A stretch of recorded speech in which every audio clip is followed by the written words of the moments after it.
Okay, sir, kita natin. Uy, tuhod. Tuhod. Anong nangyari sa'yo, sir? Ito sir. May bukol shock. Basketball ba? Gym. Gym? Nakita ko nang biglang bumukol pag uwi ko eh.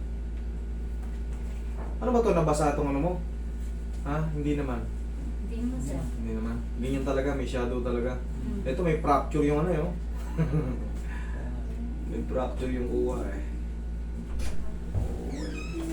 May ano ba siya, sir? Mahina siya? kumikirot ko. Minsan pag naglakad ako. Sa umaga, ganun din. Kumikirot sa umaga. Dito, ibo na eh. Bumukol siya. Ah. Hindi mo napansin? Pag uwi ko lang galing sa, napansin ko nga siya. Mga 2 linggo na.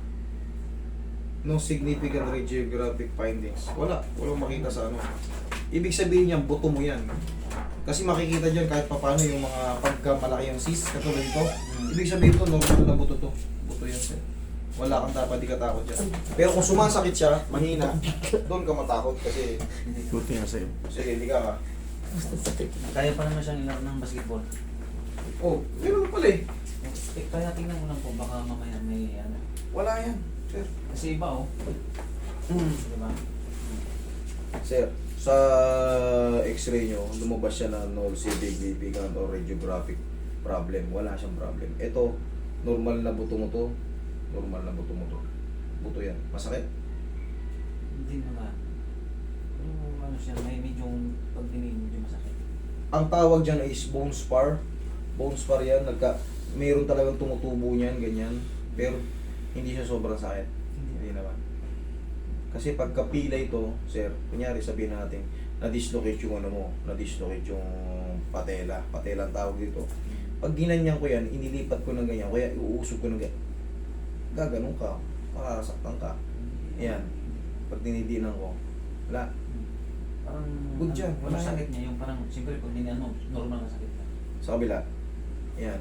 Ganun. Ay, parehas lang. Wala yan. Huwag kang matakot dyan. Kasi napansin ko kasi umusli eh. Baka anong nangyari. Parang sa ano lang din yan. Parang dito, oh, tignan mo yung ano ko. Mas malapad yung dito. Saka, Oh, mas malaking dito ko.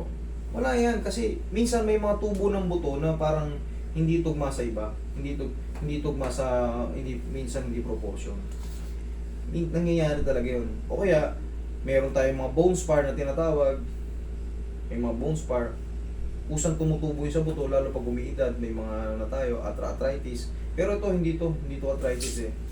Ito arthritis kasi ang arthritis mostly sa mga sa mga boundaryhan ng mga joint.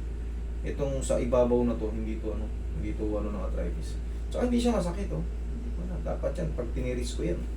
oh, O kaya kung cysto, kung tinatawag na mga cyst, hindi to gaganon to.